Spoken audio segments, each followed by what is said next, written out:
اتفاق کیا ہے کہ ہم اس ناجائز حکمران کے خلاف عدم اعتماد لائیں گے،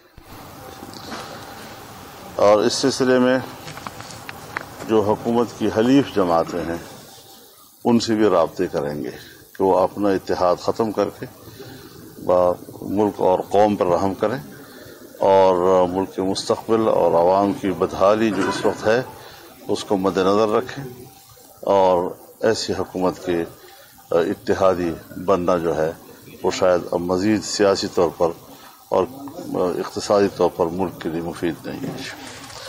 اس سلسلے میں ہم ایک وفد بھی تشکیل دے رہے ہیں جس کے ارکان کا فیصلہ بعد میں کیا جائے گا، جو حلیف جماعتوں سے رابطہ کرے گی اور ان کو اپنے اس موقف پر قائل کرنے کی کوشش کرے گی۔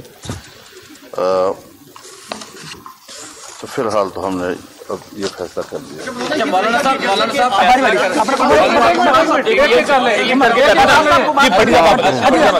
فیصلہ تو کر لیا گیا، عدم اعتماد کب لائیں گے، عدم اعتماد کی تاریخ کون سی ہوگی، اس سے آگاہ کر دیں۔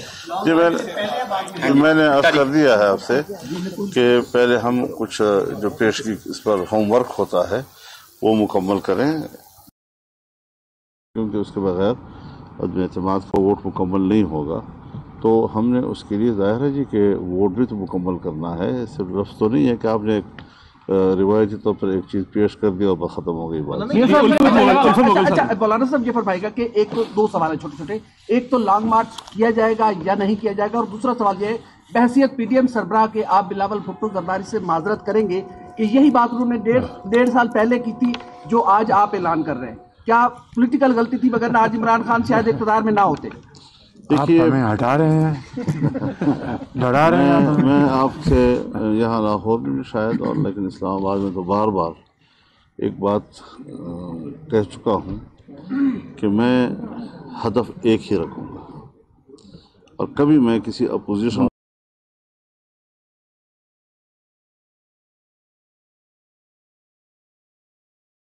آتا ہے جو آپ فرما رہے ہیں، اور ایسا آتا ہے کہ آپ بھی اش کریں گے لیکن نہیں دوں گا، لیکن نہیں دوں گا، اس لیے کہ اپوزیشن پارٹی کی ایک جماعت ہٹ ہوگی، کیونکہ پارلیمنٹ کے اندر وہ بہرحال اپوزیشن گروپ ہے، اور اپوزیشن کے ساتھ دو محاذوں پہ جنگ لڑنا یہ تو سیاسی لحاظ سے میرے خیال میں کوئی دانشمندی والی بات نہیں۔ عمر اسلم، آپ کو پیپلز پارٹی پر اعتماد ہے، پیپلز پارٹی کی جماعت پر آپ اعتماد رکھتے ہیں؟ دیکھیے سیاست میں جب آپ بڑے اقدامات اور بڑے فیصلے کرتے ہیں تو اس کے لیے پھر بڑا دل بھی کرنا پڑتا ہے، اور جو مشترکات ہوتے ہیں ان کے لیے حالات ہوتے ہیں، جیسے کہ آپ نے سوال کیا کہ پچھلی دفعہ تو اس وقت مشترکات نہیں تھے، اس وقت ایک اتفاق رائے موجود نہیں تھا، اب وہ حالات بدل گئے ہیں، اس وقت کھیل کسی اور کے ہاتھ میں تھے، اب ان کے ہاتھ سے نکل چکے ہیں، تو حالات کا انتظار بھی کرنا پڑتا ہے۔ یہ نہیں کہ آپ کے ذہن میں ایک بات آگے اور آپ نے کہہ دی اور آپ کے لیے ماحول موافق نہیں ہے تو پھر آپ یہی کہیں گے کہ بے وقت کی راگنی کیوں کہی آپ نے۔ تو لہٰذا اب ہم سیاسی لوگ ہیں اور بڑے اتفاق رائے اور سوچ سمجھ کے ساتھ، لیکن یہ بات ہم پھر دوبارہ آپ کے سامنے کہیں گے کہ جو اس کے لیے گراؤنڈ تیار کرنے والی بات ہے اس کے مراحل ابھی باقی ہیں۔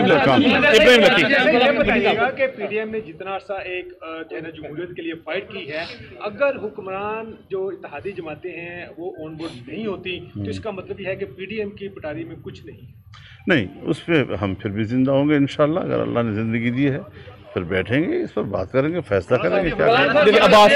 مولانا صاحب یہ بتائیے گا کہ آپ نے ٹائم فریم نہیں دیا، 27 فروری کو پیپلز پارٹی نے لانگ مارچ کا اعلان کیا ہوا ہے، 23 مارچ کو آپ کا لانگ مارچ کا اعلان ہے، تو ٹائم فریم کتنا ہے؟ 2 مہینے، 3 مہینے، 6 مہینے ٹائم فریم؟ دیکھیے میں نے آپ سے پھر وہی کروں گا کہ تھوڑا گراؤنڈ بننے تک مہلت دیجیے کہ ہم ذرا دیکھیں، پھر دوبارہ میٹنگ بھی ہوگی ہماری کہ گراؤنڈ کس حد تک تیار ہو چکا ہے۔ بغیر تیاری کے، بغیر گراؤنڈ بنائے ہوئے ایسی بات کہنا پھر یہی ہوگا کہ جی آپ نے کل بات کہی تو وہ پوری نہیں ہوئی۔ تو اس حوالے سے ہمیں تھوڑا کام کرنے دیجیے۔ جہاں تک ہے 23 مارچ کا مسئلہ جو آپ نے سوال کیا ہے، وہ ہم نے اب فیصلہ برقرار ہے، اسٹیئرنگ کمیٹی کو ہم نے کہہ دیا ہے کہ فوری طور پر اس کی جزیات و تفصیلات جو ہے वो फौरी तौर पर तय करके हमें रिपोर्ट एक सवाल जो है वो बहुत ज़्यादा इम्पोर्टेंट है और इस हवाले से उसकी बड़ी अहमियत है कि पीडीएम का मौक़िफ़ क्या है। मुस्लिम लीग नून का मौक़िफ़ तो इस पे आ चुका है, लेकिन पीडीएम का मौक़िफ़ क्या है कि अगर तहरीक अदम एतमाद फर्ज कर लिया जाए अगर कामयाब हो जाती है तो आने वाली हुकूमत 1.5 साल के लिए होगी या इमीडिएटली असेंबली तहलील करके आप इलेक्शन की तरफ जाएंगे? सारे कार्ड थोड़ी दिखाएंगे हम। सवाल संजीदा है, सवाल संजीदा है, लेकिन जवाब एक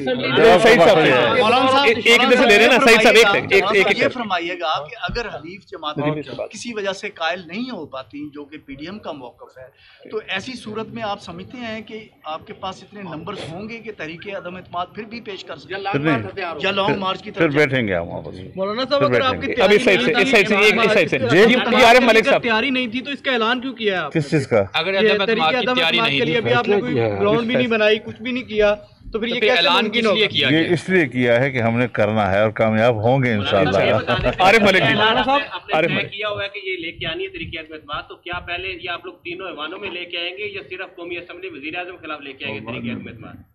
हम जहाँ भी ला सकेंगे, विफाक से लेकर सुबह तक जहाँ भी हमें ग्राउंड मिलेगा। पीपल्स पार्टी के खिलाफ नहीं, सिंध हुकूमत के खिलाफ नहीं। नदीम चौधरी आपका हो गया, उल्फत भाई हो गया, उल्फत भाई हो गया, प्लीज मिन्नत है। नदीम चौधरी अपोजिशन के पास नंबर पूरी नहीं है, आपको यकीनी तौर के ऊपर नाराज हुकूमती अराकीन है उनकी साइड लेनी पड़ेगी। क्या आप ये नहीं समझते कि ये वो हॉट ट्रेडिंग है, छांगा मांगा की सियासत है? एक बात ध्यान में रखें, हमने इस बात पर बिल्कुल हतमी राय कायम की है कि हम इंडिविजुअल को अप्रोच नहीं करेंगे। अच्छा मियां साहब आप बता दें क्या पार्टी से बात एम्पायर न्यूट्रल है? आपका हो गया था, बटलब हो गया। अदनान आपकी हो गया था, बटलब हो गया। एम्पायर कहते हैं उसे जो न्यूट्रल हो। अदनान मियां साहब ये बताइएगा कि लास्ट क्वेश्चन है, इमरान खान को हटाने की बात की, क्या समझते हैं कि जिस तरह आप अदम एतमाद है या लॉन्ग मार्च है, कब तक इमरान खान की हुकूमत घर चली जाएगी? देखिए ये तो अल्लाह ताला को इल्म, हम अपनी तरफ से भरपूर कोशिश और जतन करेंगे एक पाकिस्तान के 22 करोड़ आवाम की ख्वाहिशात को सामने रखते हुए, गुर्बत बेरोज़गारी के घरों में जिनके घरों में उसने डेरे डाल रखे हैं वो करोड़ों लोग हैं, वो एहतजाज कर रहे हैं, मुतालबा कर रहे हैं, आसमान की तरफ देख रहे हैं कि कौन आगे बढ़ेगा और जालिम हुकूमत से जान छुड़ाएगा। मरियम साहिबा आपसे सवाल। मरियम साहिबा आप बताइएगा, मरियम साहिबा आप बता दें। हो गया लास्ट क्वेश्चन। मरियम साहिबा लास्ट क्वेश्चन ले लें। आपसे सवाल है कि जब पीडीएम बनी थी उस वक्त भी आपने तारीखें दी थी, आज अदम एतमाद का फैसला हो गया, अब कोई तारीख दे दें कब तक हुकूमत चली जाएगी? जवाब अभी दिया है ना आपको, आज दो बड़े बात कर रहे हैं तो मैं आज सुन रही हूं। चले बस मेरे ख्याल से सबका हो गया जब रिपीट हो रहे क्वेश्चन। लास्ट क्वेश्चन जी, आपके कितने अरकान असेंबली आपके साथ रास्ते में और जहांगीर तरीन के भी अरकान असेंबली कोई रास्ते में है आपके साथ? देखिए मैं बस साफ बात कह रहे हैं आपसे कि इंडिविजुअल से हम रब्ता नहीं करेंगे, पीटीआई के अरकान से हम रब्ता नहीं करेंगे। अगर कोई शख्स हमसे रब्ता करेगा और अपने तौर पर उसके कोई जो भी वजूहात हो सकती हैं, लेकिन ये कि हम उसको कोई लालच दें, उससे कहें कि भाई हम आपको पैसे देंगे, आपको सीटें देंगे, आप फलां देंगे, ये तस्वुर कम से कम हमसे कोई तवक्को नहीं। आपकी मुलाकात हुई है बहुत तफसीली? जी बिल्कुल, मुकम्मल जी बिल्कुल। बस ये आखिरी जी, अब लास्ट है। मोहतरमा मरियम बीबी और बिलावल के दरमियान जो है इख्तिलाफात खत्म करवाए, लास्ट मीटिंग का आपने बताया, दरमियान में मैं आ गया हूँ। क्या आपने मौलाना के और पीपल्स पार्टी के दरमियान भी आपने इनको ब्रिज कर दिया है? क्या पीपल्स पार्टी की वापसी का इम्कान है पीडीएम में? मौलाना के और पीपल्स पार्टी के ताल्लुकात तो मेरे मौलाना से ताल्लुकात से भी पुराने हैं। पर्सनल दोस्त है आप मौलाना साहब।